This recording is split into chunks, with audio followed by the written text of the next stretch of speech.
right, we are live. You can go ahead and play the trailer if you want. Alrighty, can do that.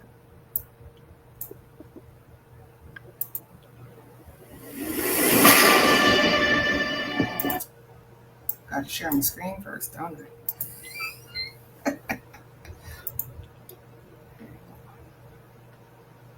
Okay.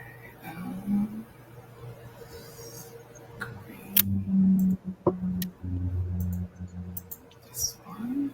Okay. Can you see that? Okay, I can share it from here. Yeah. Okay. All right. There we go.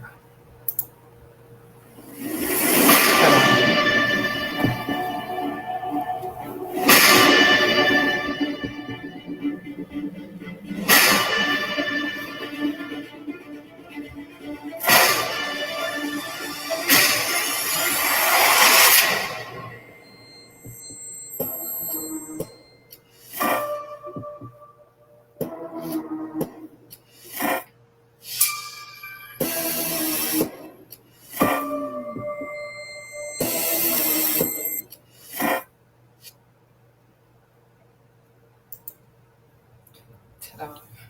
Very cool. Very cool. Yeah. I'm going to go back to this.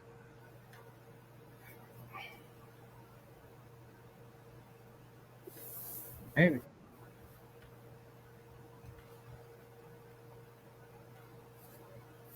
All right, folks.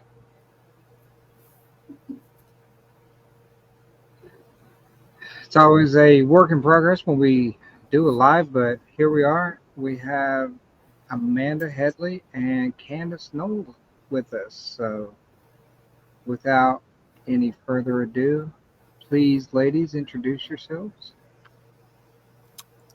You just introduced us, but all right. Tell, Okay. tell the folks who you are, what you're about.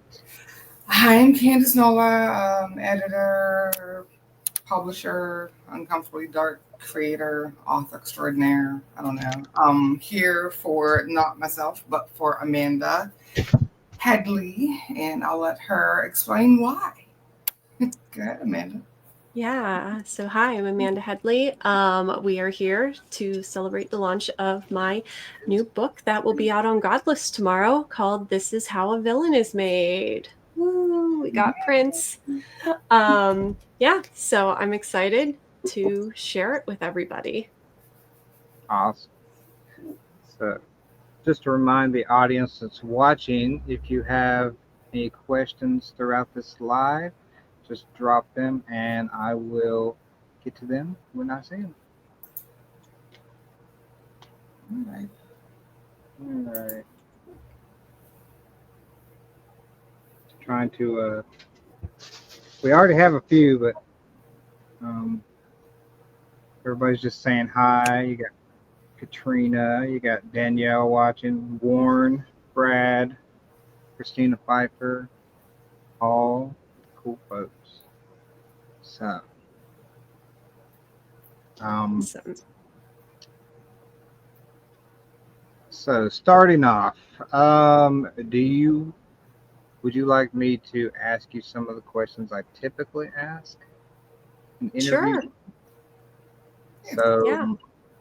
the first one, and it gives the viewers and readers some perspective of how you started. So, I would always like to ask authors what got them started on their writing journey.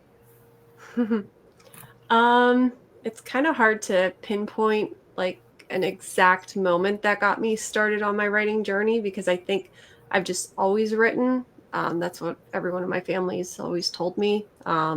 It's like little tiny little stories here and there, mostly made no sense, but it's just always been in me. I know there was many years where I was deviating and kind of going into the science field where I was going to be a marine biologist, a paleontologist, all this stuff. But it was really during, I would say probably my sophomore to junior year of college, I kind of shifted and went down the writing path. Actually, I got really big into technical writing. because it still had that big science background that I could use going forward, and combine that with my love with writing. So I kind of went that way. But I ended up, because there was no like technical writing track at the college I went to, I ended up with a degree in English and creative writing. So that's kind of how it all went. But yeah, I've always written stories ever since I was a little kid. So I think it's just always been in me. It just took me many, many years to realize that it was a part of me and I should pursue it. Awesome.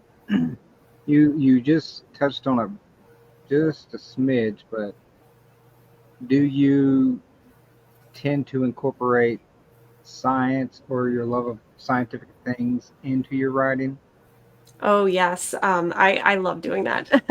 Actually, with This Is How a Villain Is Made, there's autopsies in here because there was several years where I was an EMT, and so I poured a lot of that knowledge into this book. I always, whenever I was going to school um, for marine biology, we did have to take a lot of anatomy classes, not just animal anatomy, but human anatomy. So I pour a lot of that into my writing. I know there's a couple stories I'm writing on now, finally working on my dinosaur story. So, like, I'm doing a lot of paleontology research.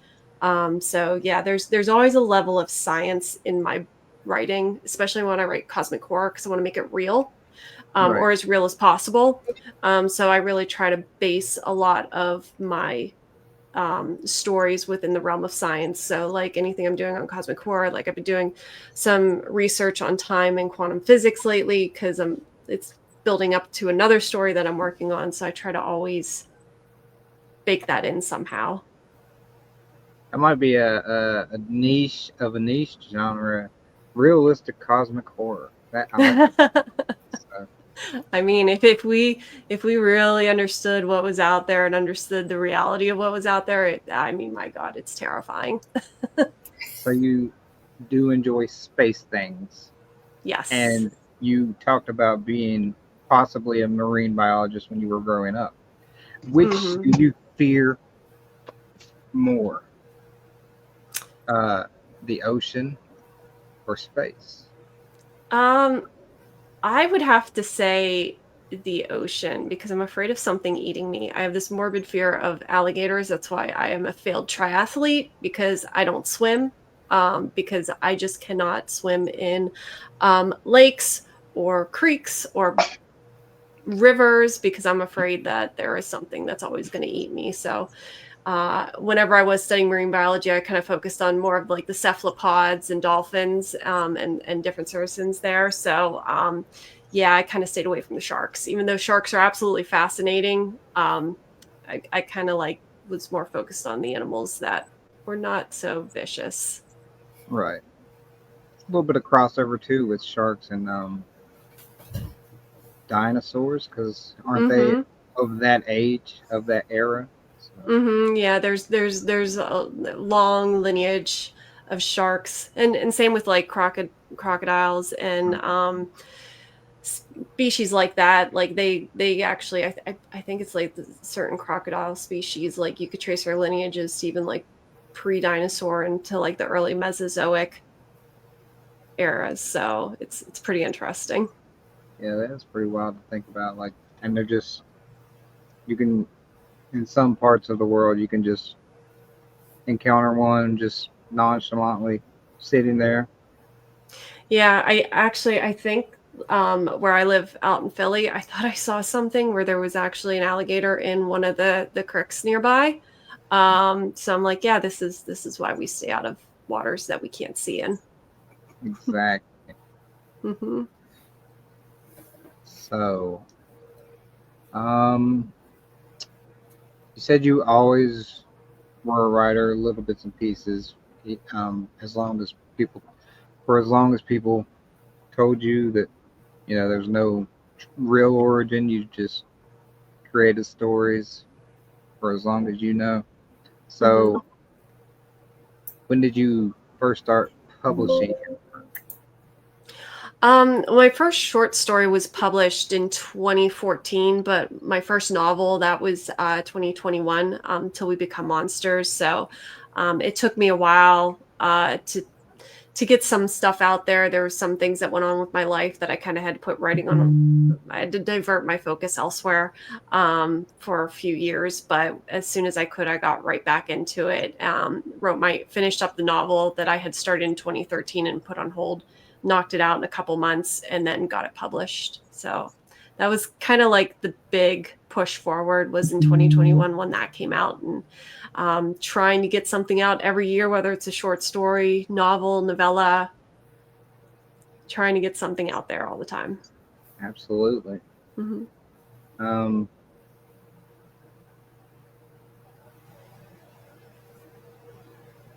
I was reading Danielle's question for you, or statement question. She says, I feel like she could get you over your platypus fear, Christina Pfeiffer. So, Get me over my what? I guess Christina Pfeiffer has a platypus fear. Oh, they're poisonous, so I can understand that. So, I know that. And they are like an anomaly. yeah. So, any platypus horror? Is there any great platypus horror out there? I think there now needs to be, but wait a minute. Now you said Christina Pfeiffer. Doesn't she live in Alaska? She lives in Alaska currently. Yes. I think, Candace, we need an anthology on platypus horror. We might. Hey, RJ, just 1 minute here. I got a message saying that the live it shows everyone that the content isn't available right now. Is there a privacy thing you need to change on the Books of Horror group? Let me go to that and make sure it's set. Let me see if. Oh my guys, let me see.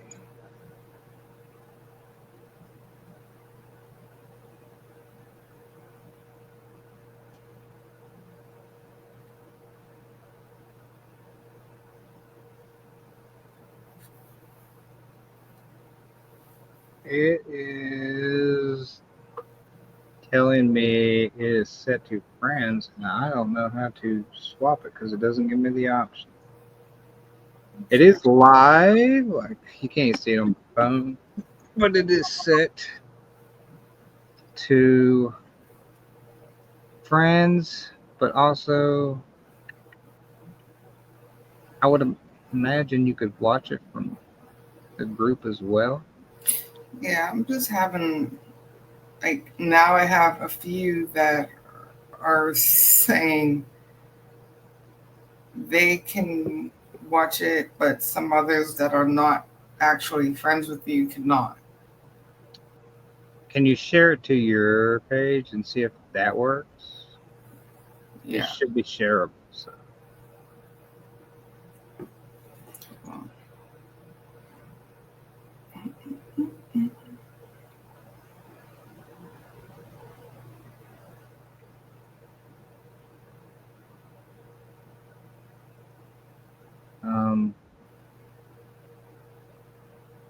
Yeah, you always get interesting things. Like the questions like that. It's like, yeah, is there platypus horror? Should there be platypus horror? Oh, I think there should. Platypus need love too. I mean, think about what is it?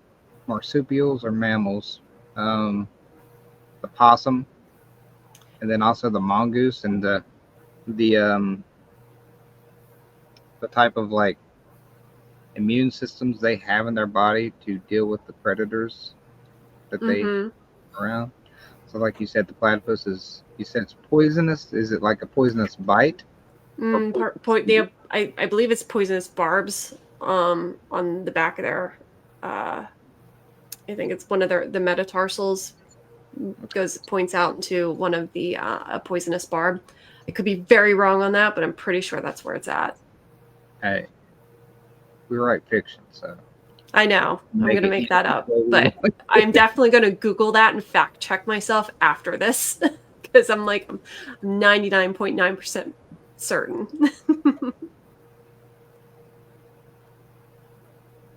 Warren Iverson says barbs, so Barbs, yeah. Thank you. Well, it looks like mostly everyone is able to view it. So yeah, I don't know why it would be set to friends only unless it's something to do with how, because it's like the free version of StreamYard. maybe. Also, our mascot for this streaming service is a duck. So Those don't have poisonous barbs, so that's safe. my next typical question would be: is there any advice you have received in your writing journey that has helped you? And is there any separate advice you would like to pass on to writers? Yeah, my mentor, she unfortunately passed in 2012, but she was my college professor, Professor Blemain. And I remember I was like graduating, and I think, it's like you get imposter syndrome. And I was just new to the world coming out of college and all that. And I felt like a nobody, which I really was a nobody at that point. But I kind of let it get to my head. And I just remember she just like told me, don't give up. You need to believe in yourself. If you don't believe in yourself, nobody else will. And so that's something where when I'm having those moments of doubt, I try to remember those words that she told me, and, give myself a kick in the ass and be like, all right, wake up, focus. You can do this. You got this. You're not an imposter. You're not a failure. Just keep going. And she also told me never to be afraid to write what I want to write. Because, I had concerns about writing horror and, how that would be taken in the world. And then I was like, oh, I'm not scary enough because I write more quiet horror. Like I do get like, I don't want to say gory. I use I use kind of like the extreme horror for a purpose. Like I don't like writing a lot of it, even though I do love reading it. I don't like writing it for some reason Right. because I love Candace's stuff, and it gives me my gore fix. But yeah, I don't write it too much, but it just, I just always worried that I was never going to be enough, because there is more to horror than, just extreme horror and all that. And I think it took me a few years to really fully embrace that and understand that and tell myself, yes, you do belong there. It's a great horror is a gray area. And I find myself kind of like in the middle of the spectrum where I don't write complete quiet horror. I don't write extreme horror, but I kind of like blend in between both of them. And I think I'm finding myself and where I belong. So I guess the best advice I can give is to believe in yourself, because if you want everyone else to believe in you, you need to believe in yourself first. Yep, that's great advice. So, if you're watching, take it to heart. Like Mm-hmm. nobody's gonna be a bigger fan than you are of yourself. So. Yeah. You have to be your number one. And that's in any situation. That's not just writing. You have to be your number one. Yep.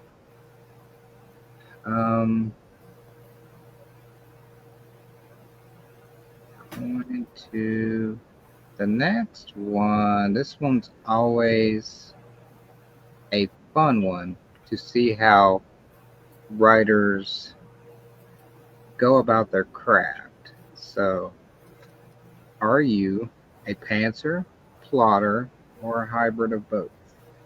I like to call myself a chaos goblin.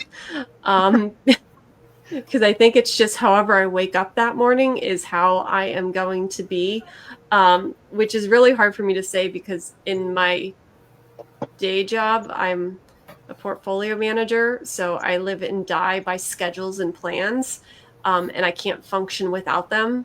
But I feel like when it comes to my writing, I'm either incredibly, I have like a really tight outline, or I'm just like throwing it to the wind and saying wherever the pieces lie, that's where it hits. Because my first novel, Till We Become Monsters, I think I have like a 90-page outline where, it's very much handwritten, and I stuck to it, whether I should have or not. I pretty much stuck to it to a T. There was like one twist that I added in that deviated, but Right. it I stuck to it. But like with everything else I've done, it's been absolute chaos. And it's like I'll write the ending, and then I'll go try to write the beginning, and I give up, and then I'm like, okay, let me write this scene, and let me write this scene, and then it's like a big puzzle, and it just starts to come together. So I like Chaos Goblin. Chaos Goblin is apt, and that gives me just what you described. It gives me so much anxiety for me personally of writing so out of order like that. Like I'm a very linear writer, But if it works, if you can essentially connect the dots, like there's no right or wrong way to do it. So if it's working. I think if I play with time a lot and jump back and forth between time, like and that's where I think I struggle with my first novel a bit, is because that one is very much hopping into different perspectives within different points in time. And because it I wrote that very literally, beginning to end, um and I didn't stray from it. I think I really locked myself in and struggled to be more agile and fluid with the time deviations, and being a little bit more flexible in kind of letting each character breathe a little more and explore their chapters. And I think in my mind, I told myself to never do that again, and just whenever something pops into your head, write it down. You'll piece it together later. And so far, it's working. So far. Until you, So well, far. yeah. Until you, that's all I can say. As long as it works for you. If I ever have a story that's like straight through from beginning to end, I'll let you know if that works or not. Absolutely. And working on, writing out a 90-page plot, or uh, plot basically, like you said you did. Hmm. And you said you followed it to a T.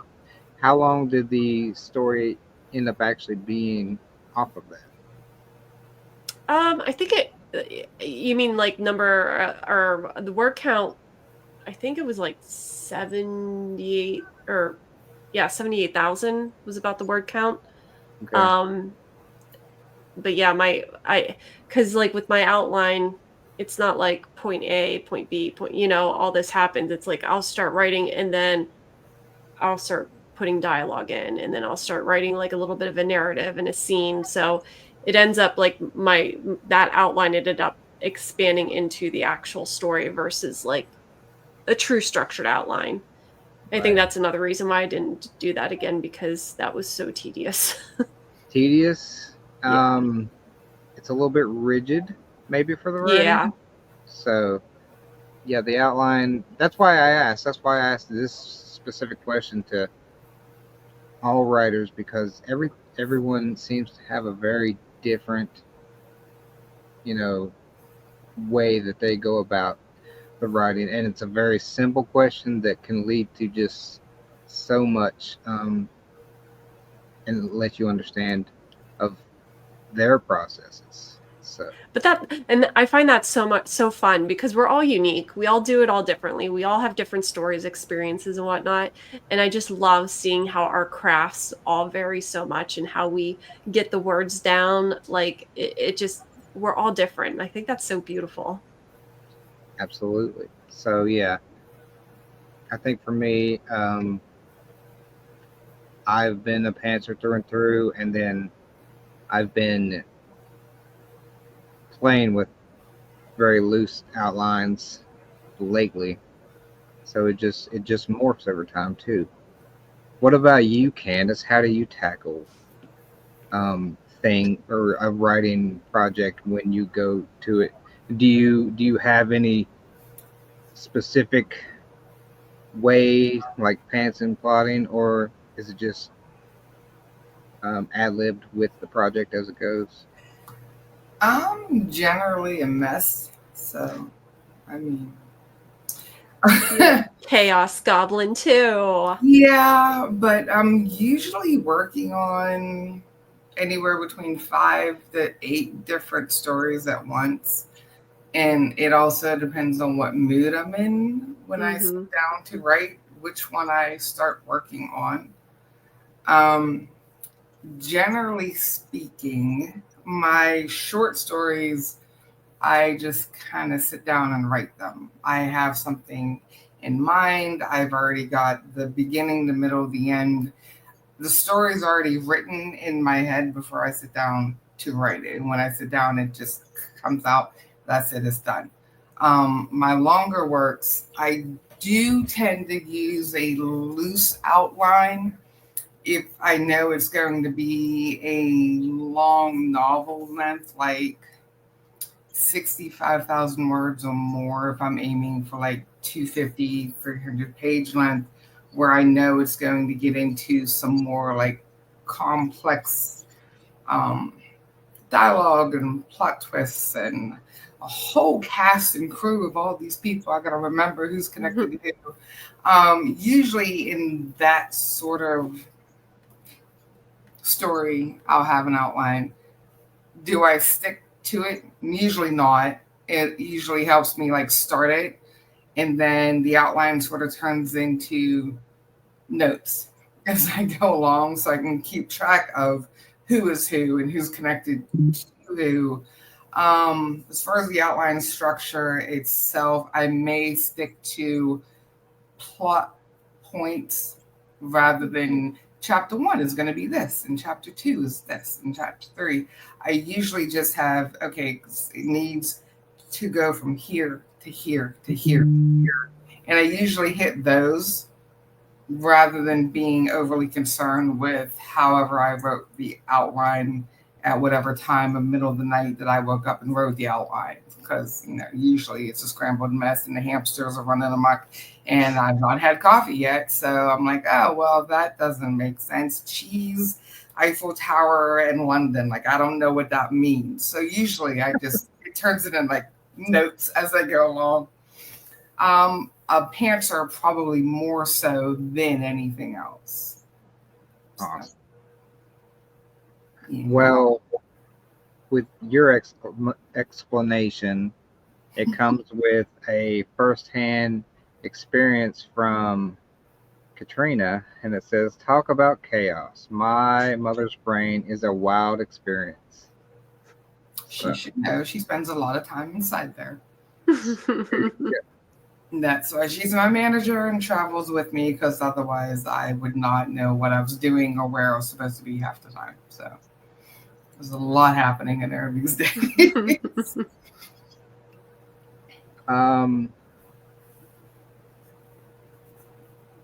So with that, and we kind of touched on it. You touched on it a little bit. You said you don't really have a set genre that you particularly write in. You just do a lot of blending of all types of horror, essentially, maybe. Like Yeah, you said, I kind of quiet. lean more towards probably like psychological and cosmic horror.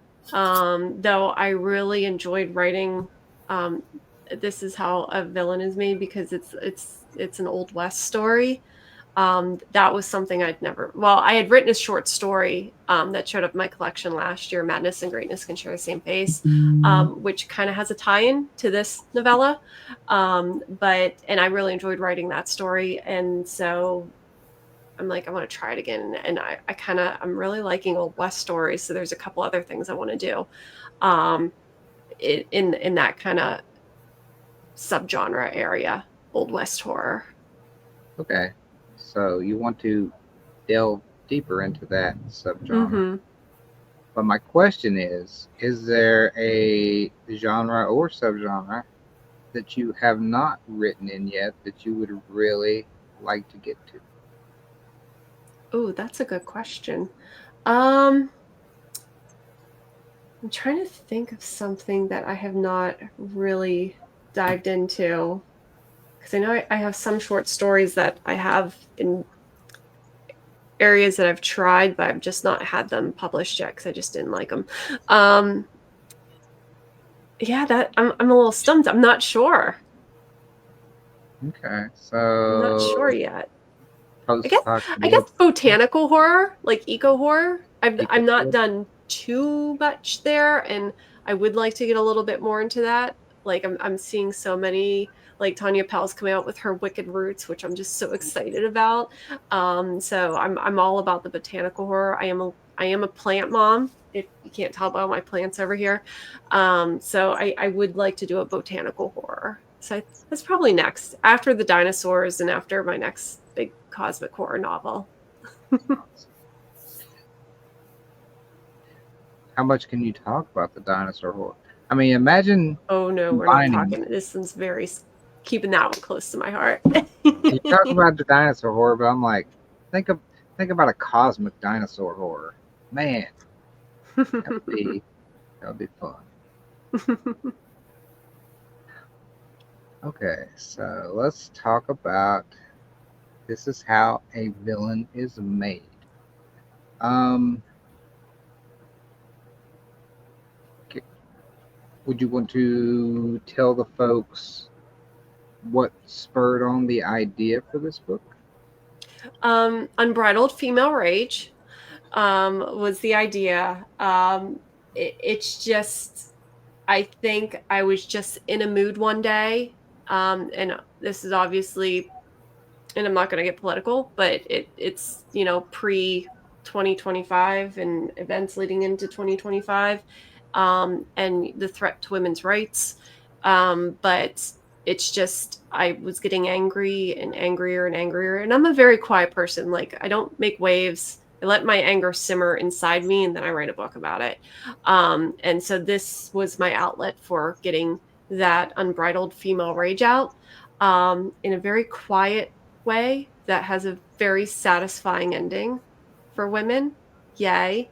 So that's kind of what the book, how this book kind of came to life. It was out of sheer rage. Awesome. So if you was going to, well, I mean, can't really say. I say if you was going to quick pitch it to the readers, that is perfect for what you just said. So yes. Yeah, I Um, like to I like to call it, my Eliza Doolittle from Pygmalion meets Dexter in the Old West. awesome.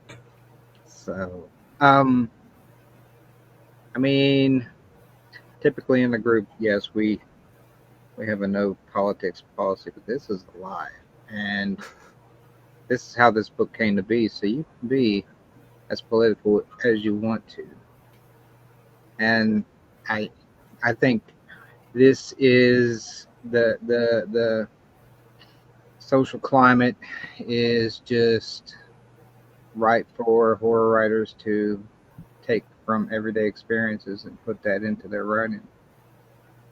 So Yep. I think you're going to see a lot of that. Yep, I think so too. Um, and with this book, it is being published by Miss Candace Nola herself with Uncomfortably Dark Horror. I'm just so, hanging out here for no reason. well, Candace, talk about how you feel about the book and everything with it. How do I feel about the book? Obviously, you love it. You're publishing it. Obviously.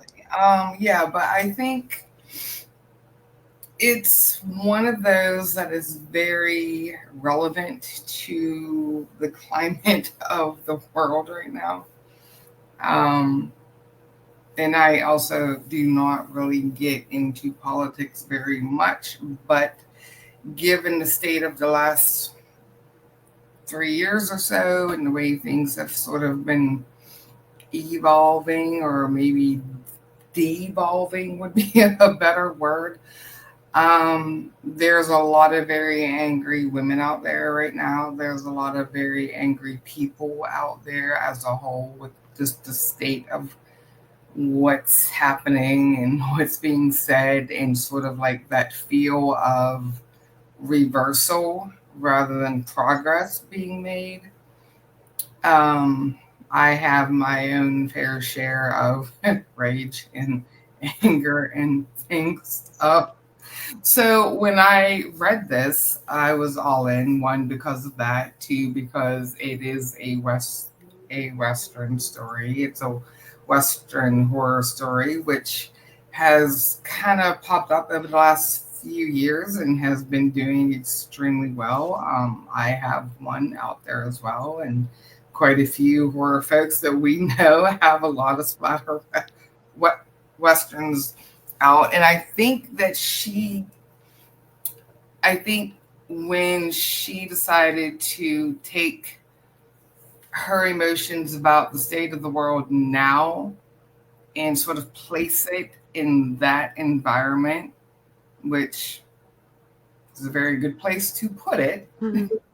Because back then, highly appropriate, because, these sort of things were just beginning to crop up to where women were starting to be like, I don't want to be this anymore. I want my own life. I want to be able to do what I want to do. But unfortunately, it was going to be many, many more years before they were going to be able to do that. And I think the way her story pans out is pretty amazing for the length of the story. It's not very long, but there's a whole lot within it to where it ends exactly where it's supposed to end and exactly how it's supposed to end.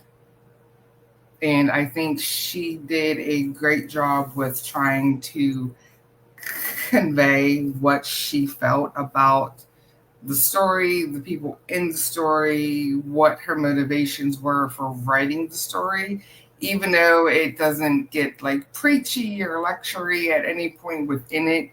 It's very clear what she's trying to say. Like, if you missed a point of the story, then you skipped a couple pages or something, because the point of the story is absolutely there. So, Yeah. Awesome. Thank you, Candace. Geez, having to sit there and listen to all that great talk about you and stuff. Well, no, it's like it's the imposter syndrome. Like, even leading up to it, I'm like, why am I doing this? I'm not good enough. So, when someone says something like that, or you get a review, or you get a good blurb, it's like, okay, I did do the right thing. This is the right story to tell. People are hearing it. They're seeing the message. You didn't fuck this one up. So A little bit of validation goes along with it. Mm-hmm. I think you need to look at it like, if your story reaches one person, you told the story that you needed to tell, because that one person needed it. Yeah. And nothing else matters at the end of the day. If you reached one person and it helped them, it either helped change their point of view, or it helped them heal in some way, or it helped them, just get through whatever they needed to get through, you did your job. Do we hope that we're going to reach more than one? Yeah, of course. We always do. We want to reach, the masses and the heights of literary fame and all of that. But I think we're here because we all have a story to tell that is uniquely our own. And there's somebody that is going to pick up on that, because our story is going to resonate with their story, and it's going to give them something that they can take away from that story. And I think as long as that's what we try to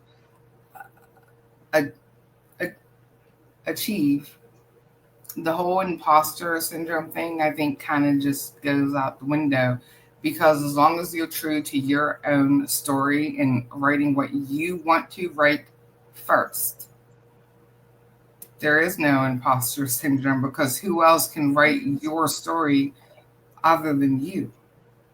Yep. Nobody, right? So, Yep. Each story is uniquely you. yep. So at the end of the day, always write for yourself. Number one. Mhm. Number two, I would say that imposter syndrome never goes away, no matter what, how many stories you write, how well you do.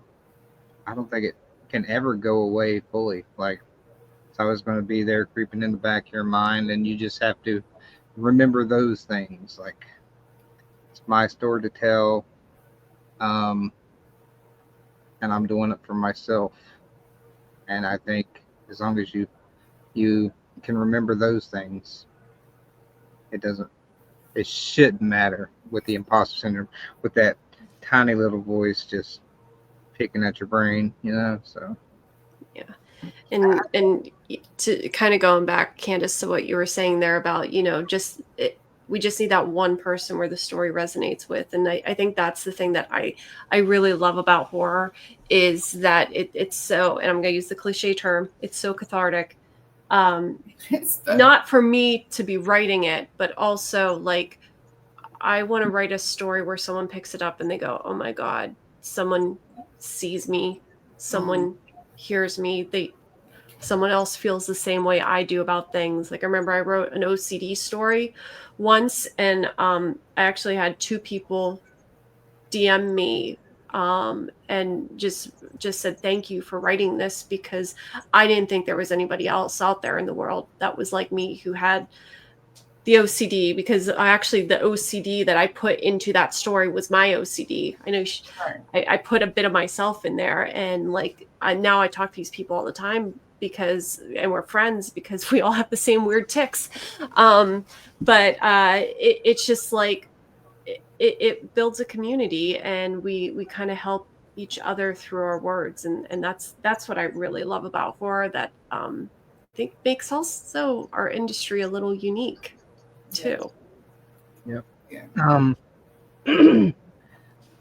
Plus, there's a wise dad figure living in Texas somewhere that says over and over, everything is horror.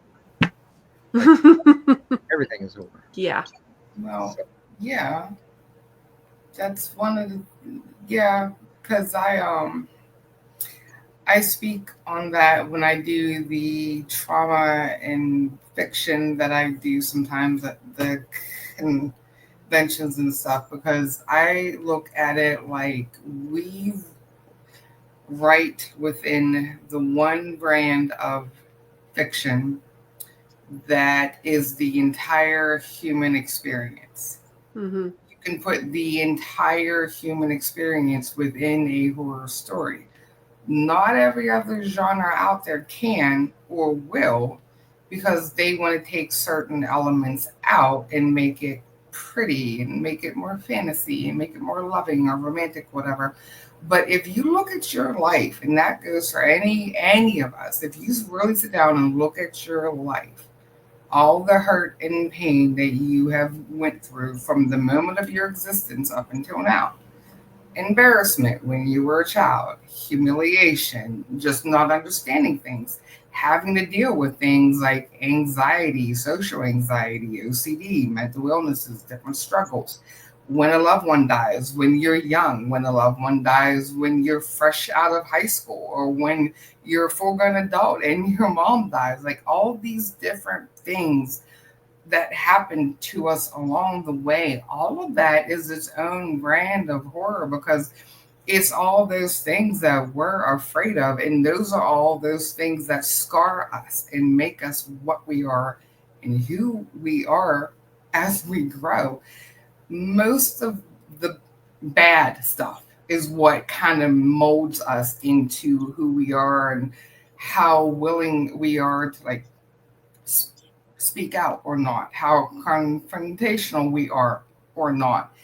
It's what scares us that either makes us who we are or makes us afraid to do certain things because we're still afraid of the backlash, the outcome, the consequences, the pain.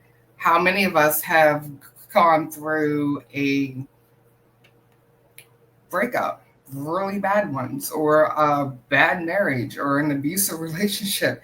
And then all of our friends on the outside are like, oh, you'll get over it. You'll get back out there. And the inside, we're screaming like, no, no, no, no, no. It's like, how many of us are like, we don't want to do that ever again? Why? Yep. It's not because we want to be alone forever. It's because we're afraid of the pain again. We don't want to go through that pain again. That scares us. And while some people may not be like, oh, that's not horror. Yeah, it is. Anything that scares you, anything that hurts you, anything that you are afraid of can be very well a type of a horror story. And we put all of that into our horror stories when we write them. It's all those little things that we're afraid of. And you're always going to reach somebody else because there's always going to be somebody out there who has those same fears, that went through that same hurt or pain or loss or whatever it was. You are always going to reach somebody else that is going to pick up on that and be like, feel that exact same way. Like, I understand that, so. Yep. Those are very wise words. Wise words by Candace Nola. Yeah, sometimes I'm clever. Well, there's your podcast idea right there. Wise words. I think that is a good podcast because I could listen to you talk all the time, Candace. No. I do enough. I already don't sleep. It's not like you don't have any downtime. I mean, I still have between 1 in the morning and 5 in the morning. When I'm sleeping. Let's go podcast at 2 a.m. and see how that goes. Insomnia podcast. I should probably do that. Well, it's 2, folks. I'm awake. How are you? But I did have one question I wanted to ask you, though, specifically about your story. Mm-hmm. And this is one that I always like to ask folks, whether I'm interviewing them or asking them about their work or whatever. What was the hardest part of the story for you to write, and why? If you can explain. If you want to skip it, that's fine. No, I can touch upon it a little bit. Because I don't think this would either give it away too much either. But there is a level of, and I write quiet horror. But there is a level of prostitution in this book, and that is a very difficult area for me to write as an ace author. So I know I was messaging you, Candace, how do I handle this? Does this make sense? Like, is this too ick? And you're just like, girl, this is fine. But it's just, there's no explicit scenes in there, but even just referencing certain things was incredibly uncomfortable for me. And I really struggled with that. And the other thing that I really struggled with is I wanted to make, I wanted some of the characters in here to be ace, and it's just the dichotomy of having to struggle in this world of selling yourself, but yet you're ace, and it's just like what do you do? How do you function? But what made it really difficult in this book was it was set again it's a Western, late 1800s. Asexuality wasn't a term, so I couldn't go around having this character proclaim herself to be asexual because that wasn't a thing. And so I really tried to write it as a book where these characters who were asexual or are asexual, it's through their mannerisms and their feelings and how they react to certain things and how they don't react to certain things, and things that they observe and how they interpret it. So I tried to do it there without blatantly coming out and saying, having a character saying, hey, hi, I'm Ace, because it just doesn't fit with the setting and the times. Right. And I know that there's been question as to why is this book in the LGBTQIA category? And it has 2 ace characters. I just can't have them going around saying, hi, this is who I am, because that just doesn't fit with the setting. So I tried to really embed that into who they are as characters, which I'm hoping I pulled that off well. Yeah, you did. Thank you. But there were some scenes that were very difficult for me to write. Well, you got a comment about this, and it was from Danielle Yvonne, and it says you did it really well. So, Oh, thank you. Thank you. and I think too, like when you work with a period piece like this, the terms might not have been recognized, but there absolutely were all the representation you see today. So like the LGBTQI aspects of life, um,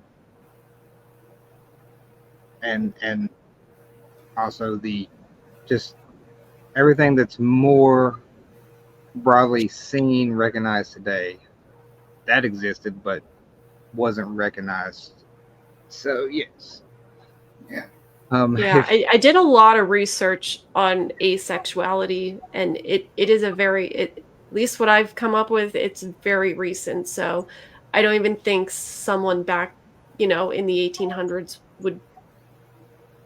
I don't know. I never found anything where people were very explicit about, this is what it is. So it just it was a I fun actually don't challenge. think it was understood It then. wasn't understood. Yeah. But if you read a lot of historical fiction, you're going to run across words like prude, Mm-hmm. Spinster, frigid is a big word.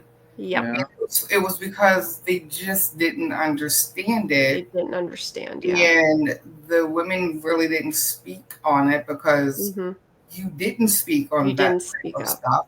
And maybe they didn't even understand what it really was, except I'm not attracted to my husband. Okay, but the majority of the marriages back then were arranged. You had very young girls being married to very, much older males. Some of them maybe they were not attracted to, and I'm sure that was a thing. But maybe in a normal relationship where you had two people relatively the same age that knew one another, this and that and the other, she just wasn't attracted to him. His complaint is she's frigid, she's this, she's that. She Mm-hmm. just doesn't understand, okay, why am I feeling this way? Because as a woman, I'm supposed to want this. I'm supposed to be attracted, but she's not. They just didn't have a term for it. And I think it was just one of those things that people did not really speak on because they just did not understand what it was. Because Mm-hmm. in that day and age, it was just women were raised to be wives. You were raised to do what you were told by the men in the world, and you were expected to perform and behave a certain way. And whether they wanted to or not, they never really spoke on it because who were they going to tell? A doctor? Because at the time, the doctors was like, "Oh, you're just hysterical. Let's put you in an asylum." Or, Yeah. you're just stressed. We'll Let me give you a lobotomy. about it. It's like right. they Yeah. really didn't understand because they also did not understand why in the world would a female not be attracted to a man? What do you mean? Mm-hmm. Because they didn't have that understanding. I think you handled it very well for the fact that in that day and age there wasn't really a term or a phrase or things like that. It just was not spoken on, but it definitely existed. Yeah. Like, Yeah. Yeah. It definitely did. yeah. But yeah, it was just hard because, there was no terminology or phrases other than like the ones you pointed out, frigid and prude. And I did not want to use those terms at all. Yeah. Like Yeah. I They refused to don't use mean those. one and the Mm-mm. same, but that's the only thing that the male persuasion knew to say because they didn't have another word for what it was. They could not understand why their wife or the person they were attracted to would not be attracted to them or would not want them. They did not simply understand that. That was Mm-hmm. their role. So there was no other way. But I do think you put everything in there in such a way that if you're reading it and paying attention to the story, I think that all comes out loud and clear. Good. Thank you. Awesome. Um, Who's that? we had one other question before that, and it was from London Blue. She says you've already sold her on the book, and she needs a copy. Where can she get it? So tomorrow, it is launching on Godless, and then September 2nd, that's where we have the wider distribution. September 4th. It will be available everywhere else in Yes. ebook and Print. paperback. Paperback, yeah. Audible will be coming along later this fall. So, yeah. Grab it tomorrow, get the paperback in 2 weeks, and yeah, read it. Yes. You're all about it. And please let me know what you think. Okay. London Blue just dropped another question. So she asks, if you had to guess, how many hours did you spend on just doing research for terminology regarding things like clothing, food, culture, transportation, weapons, etc.? I am curious in regards to the hold on the Western theme. Also, what location does the story take place? And did that make a difference in the terminology used? Oh my gosh, I love that question. I don't even want to fathom how much research I put into this because it was getting to the point where I was spending more time researching everything versus writing it. And there's trains involved at one point, and I had to have spent 2 months studying timetables and different routes,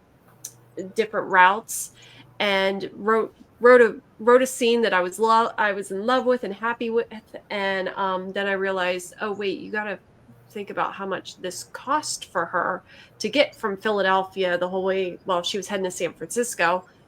I'm like, I need to factor in, because how's she going to pay for her trip out here? So, it's just like I ended up spending months researching this, to the point where I reached out to a friend who works at Amtrak, who put me in contact with someone that is a big train guru, and they helped me do some research into the cost of what her escape out west would have been, and the bulk of the story takes place in a little town it's a fictionalized town outside of Denver, Colorado. So so I was definitely doing research on dress and clothing.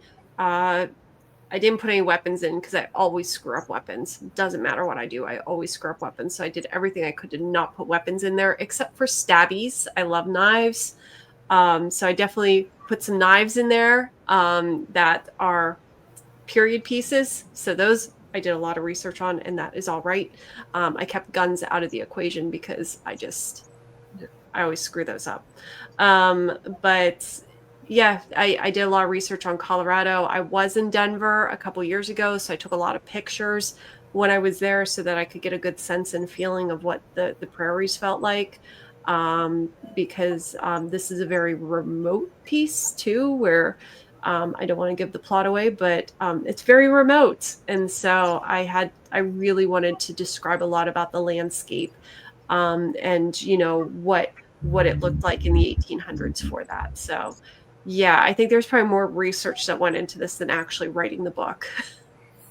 I guess what viewers and readers should also know, what year does this take place? 1872. 1872. Yes. Okay. Mm-hmm. So, It's in the little town of Yellow Creek City, Colorado. awesome. I should say creek. Sorry, Candace, there's my Pittsburghese coming out. Crick. Correct. Yellow Creek. You get a crick in your neck, you have a creek in the backyard. London says that's awesome. The fact that you pay that close attention to the details definitely helps sell the stories. Yep. Yeah. I am so neurotic to the point where I think even Candace, when we were doing like the final edits, there was like one thing where I put a billfold in, like, you know, like the wallet. And as I'm reading through the final proof, I'm like, wait a minute. They didn't have like that kind of wallet back in 18. I mean, they did for dollar bills, but this guy was carrying change. And so yeah, it was a different item that I had to swap it out with last minute. And I'm like, Candace, I need to make a change. This is historically inaccurate. I think it was a My miser que- purse. my question for you would be: did you have fun with the research? Because that Oh, I love, like, if I could be a lifelong student, I would, because I just love doing research. yeah, Yeah, I think absolutely. I tend to go down the rabbit hole where I'll spend hours just doing research when I really should be doing writing. But yeah, just hearing about like all the career paths you um were juggling, yeah, you could tell that that's the kind of person you are, is almost like studious. So Mm. Never stop learning until the day you die. wise words. Yeah, but I think it was worth it though, because when you read it, Yeah. you feel like you're there. Like you can picture everything, like you're standing there staring at this place, that you're in that time, like you feel like you're in it. So the research was worth it, because that's what I like about a story. Put me in it. I don't just want to read it. I don't want it to feel like you're standing across the room trying to tell me a story. Put me in it. I want my world to fade away. I want the room I'm in to fade away. I want to feel the wind. I want to smell the trees. I Mm-hmm. want to be in it. And Same. all those sorts of things that you add, they all help the reader feel like they're there, like they're actually within those walls, that they're in that place, in that state of mind. And that keeps them within the actual story. And that is what keeps the readers turning the page, because they don't want to leave yet. They're there. At that point, I feel like it becomes an experience, not just someone reading a story. If you're just reading a story, you can put it down at any point in time and walk away and go do what you were going to do and come Mm-hmm. back and read. Anyone can read a story, and that's fine. There's nothing wrong with reading a good story, but I like when it just becomes that full, like, immersive experience where you just feel like, I can't put it down yet. Like, I don't want it to end yet. So Yeah, I'm the same way. And I think it's because, like, I see everything as a movie in my head. mhm. Like, I've noticed I've caught myself a couple times where I actually close my eyes and type because I'm literally typing what I'm seeing in my head. And it's just, if I'm not immersed in it, like, I feel like I can't write it down because I want my readers to get sucked into it. I want them to step into that world. I want them to feel what I'm feeling in that moment as I'm putting those words down on the pages. Yeah, I think you nailed it. So Yeah. Thank you. And I'm looking forward to reading it. So well, I'll send you one. Thank you.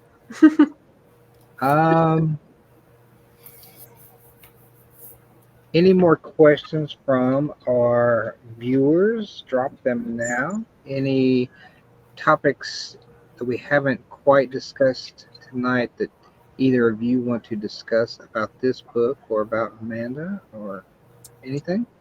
No, I'm just really excited for it to come out, and I'm looking forward to seeing what people think about it. Well, I'm excited. So, thank you. Thank you all for giving me this opportunity. So, where any events for the upcoming year or next year that you want to plug that you'll Oh my. There's a lot going on in September, and apologies, I don't have the list in front of me, so I'm just going to ramble off where I'm at. and the month. I don't remember the dates off the top of my head, except for one. But Fright Reads in Maryland, mid-September. I'll be at Vortex with Kat Silva, who is also coming out with an ace novel on September 9th. It's called Where the Souls Go, and it's fabulous. So I highly recommend that one. But she and I will be doing a signing at Vortex in Columbia, Pennsylvania. VoidCon in October. The Gholastic signing in Hershey in November, early November, and Dark Drafts in January, StokerCon or AuthorCon in February, and then StokerCon next June. So I'm sure there's probably a couple events missing. Everything is on my website and at my Substack. I post it in my newsletter, which there'll be another one coming out this weekend. What's your website? It's amandaheadlee.com. Easy. And my Substack's under my name too. Perfect. Is there anything that you're currently working on that you can tell the folks that they can look forward to in the near to distant future? Just a little bit, but anything you can with. Yeah, I have a few stories out on submission, so don't know if they're going to get picked up or not yet, but if they do, they'll probably come out in anthologies for next year. I think all the anthologies are tagged towards the end of next year. And yeah, I am finally writing my dinosaur story, which I have been ready for that one for a while. So I'm in the midst of that. It might end up being 2 novellas in one or one giant novel. I haven't decided. That's where I'm just being my chaos goblin, and it's just going to go do its own thing. Awesome. And finally, what are the socials people can find you? Instagram and Threads is at Amanda Headlee. Facebook's author Amanda Headlee, and then Blue Sky is I think that one's Amanda Headlee. That's whatever Blue Sky's long handle is. It is. So Yeah. probably just search your name on Blue Sky. Yeah, search my name and I should come up. Red hair. Can't miss me. All right. Candace, publisher. Yeah. Same exact questions to you. Where can people find you this year, next year? Oh God. Probably Dark Horror. TBR Con in Knoxville, September 13th and 14th. I will be there. I will also have copies of Amanda's book with me at the time. Hey. I will be at Scholastic in Hershey, Harrisburg, November 9th. I think that is. Ooh, we'll be there together. Local Pittsburgh events that I will be at between now and then, but you'll have to find those on my Facebook page because I'm waiting for confirmation of those. But after November, we will be at AuthorCon. At the end of February, we will be at StokerCon this year because, well, it's in Pittsburgh, so why not? And after that, I don't know what else is confirmed, but most likely in Texas sometime next year, next spring as well. That's all between now and then. And then everything we have coming out this fall, including Amanda's stuff and everything else, you will be able to find on the website by the end of the month in which it comes out, because I have to allow time for me to get my copies in once I send theirs out. But everybody that we have on the website, all of their stuff is going to be available there, and they'll all come with a signed book plate because I planned ahead. And when I saw everybody at AuthorCon last year, I had everybody sign all their book plates well in advance. So I already have those. And yeah, so you can get anything off of her, off of me at the conventions, online at Uncomfortably Dark. As far as socials go, you can find me under Uncomfortably Dark or under Candace Nola. And I think Instagram is C Nola Author. Instagram, because that had to be weird and I couldn't figure out what I wanted to use, and then, well, you know, they got all through. But There you go. yeah. Are either of you members of the NW or HWA? Unofficially, Unofficially? unofficially. So long story, but not. So I attend all the local Pittsburgh HWA functions and the Right. meetings, and I know all the authors and I do all the things, but I cannot find the time yet to get my paperwork in. So, and they kind of know that, like they know that I've just been like swamped. So they kind of just let me tag along and hang out. So I'm kind of like an honorary member, but it is definitely on my list to make sure I get all my paperwork and stuff in by the end of next month, and then I will be like a full blown member. I've already met like all the requirements, all of that stuff. I don't. So yes and no. Yeah, yeah. I'm like the Pittsburgh HWA mascot at the moment until I become a show. So Mascot. there's that. Yeah. Well, you're already this close to January. You might as well wait. That's when re-up No, for the membership is, right? no, I want to make sure it's done because I actually scheduled time out to sit down and do it. And Lord only knows that I'm going to have time to do it again. Yeah. It's just, I don't have time. I actually had to make an appointment to sit with myself and get my paperwork in front of me. You had And to pencil yourself in. Yes. I did. I really did. Because I come home from work and I sit right down and I go right into like work mode and I have a checklist of what I have to do that day for everyone. And it's just like, I don't have the time. So I had to make an appointment to do it. That's all right though. We'll get that. I have to make appointments with myself too. So don't I have this is I have my to-do list, and I literally have a column of this is your appointment list for you personally. Yeah, because we end up doing so much for everyone else, and it's just like, okay, well, I need to do this, so let me write that down. And I actually made space and time, so Yeah. Ooh, that sounds like a good story in there, making space and time. space and time.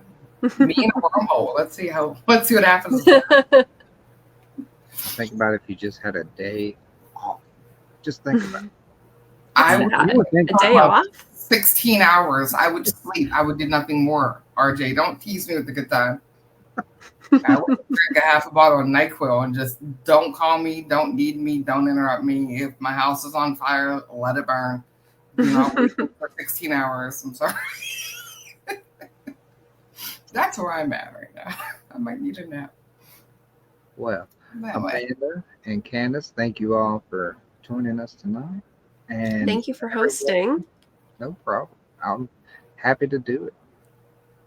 Thank you for all the viewers and the questions that we got. We got some amazing questions, and I think some awesome answers from that. You did. Thank So you everybody for your questions. They were fun.